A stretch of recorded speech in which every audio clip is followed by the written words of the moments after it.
Tumatawid sa highway, ang tricycle na yan nang salpukin ng humaharurot na motorsiklo sa San Fabian, Pangasinan. Nagpagulong-gulong ang motorsiklo habang tumagilid ang tricycle. Isinugod sa ospital ang 4 na sakay ng tricycle at rider ng motorsiklo na pawang mga sugatan.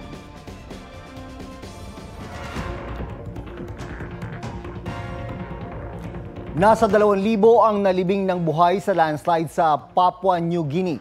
Nangyari ang landslide noong Biyernes kung kailan natutulog ang mga residente. Mahigit 100 bahay sa 6 na village ang natabunan ng pinaghalong lupa at mga bato. Sa sobrang liblib ng lugar, hirap pa rin makapasok ang heavy equipment para sa rescue operations. Kamay, pala at mga stick pa rin ang gamit ng ilang residenteng hinuhukay ang kanilang mga kaanak. Ang mga rescuer naman, naririnig pa raw ang sigaw ng ilang nasa ilalim ng lupa.